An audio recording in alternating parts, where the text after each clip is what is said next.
A renúncia.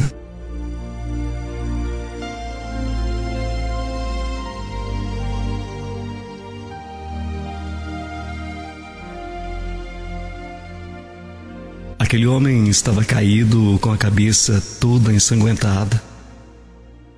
Pedro então parou seu carrão e, pelo celular, chamou a ambulância.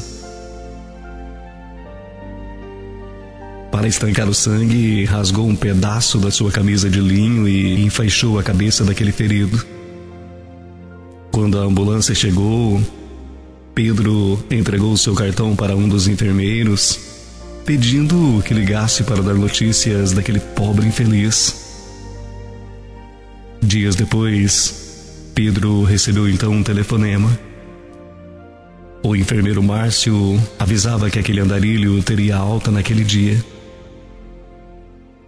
O nome do andarilho era José Carlos e ele não tinha familiares naquela cidade. Pedro não sabia por que se interessava tanto por aquele homem. Ele foi então ao hospital, entrou na enfermaria e aproximou-se da cama daquele andarilho.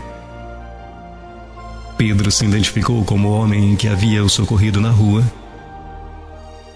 Aquele andarilho se emocionou e muito naquele momento. Há muitos e muitos anos, ninguém se interessava por ele. Era um homem mal cheiroso, do qual todos buscavam se afastar.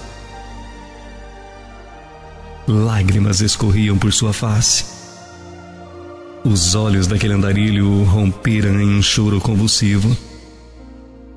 Pedro ficou ali parado, esperando aquele ser humano dar vazão à sua dor, que parecia reprimida dentro dele. Depois, Pedro pediu para que contasse a sua história, se assim desejasse. E naquele momento, José Carlos falou então a Pedro que o pai era alcoólatra, da mãe que, cansada das agressões, abandonou então a família, deixando o irmão e ele nas mãos do pai. Lembrou da fome, do irmão menor chorando, das surras que levavam por motivo nenhum.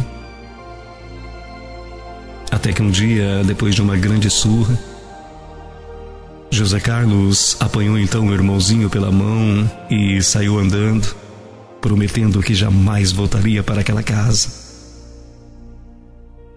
Depois de muito andar, o pequenino começou então a chorar. As suas perninhas doíam pelas chineladas que ele havia recebido, pelo cansaço e também pela fome que sentia. Naquela época, José Carlos tinha apenas 11 anos e então bateu na porta de uma casa. Uma senhora já de cabelos brancos, muito bonita, atendeu e, vendo o sofrimento nos olhos daquelas crianças, os acolheu naquela noite. Eles nunca estiveram em uma casa tão linda, nem jamais comeram comida tão gostosas. E naquela noite, então, entre lençóis limpos, aquecidos, José Carlos pensou que no dia seguinte, com certeza, eles teriam que ir embora. Mas talvez, se ele, o maior, desaparecesse, é possível que aquela mulher ficasse com seu irmão tão pequenino. E então, no meio daquela noite, José Carlos fugiu, levando como lembrança apenas uma meia do seu irmãozinho. Nos dias seguintes, à distância, José Carlos ficou acompanhando as saídas daquela senhora, conduzindo o Pedrinho. Eles foram ao parque, às compras, ao mercado. Aquela senhora o segurava pela mão. Ficara com ele. Então, satisfeito, José Carlos desapareceu daquela cidade. Ele nunca esqueceu aquela mulher, mãe, que os acolheu naquela noite. Tornou-se andarilho. Muitos e muitos anos depois, retornou à cidade e ao casarão. A família havia se mudado e ele nunca mais soube do seu irmão. E foi exatamente aí, entre lágrimas, que José Carlos percebeu que Pedro também chorava.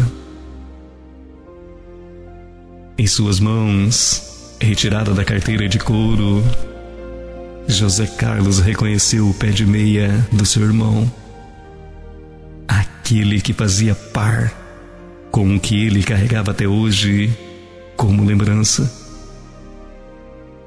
E então, sem falar nada, aqueles dois se abraçaram e todos que ali passavam se emocionavam com aquela história. Ainda hoje, naquele hospital, se fala da história de amor de um irmão que renunciou tudo pela vida do seu irmãozinho. Atualmente, os dois dirigem um lar que abriga crianças em situação de risco a quem tem a oportunidade de dar carinho e proteção.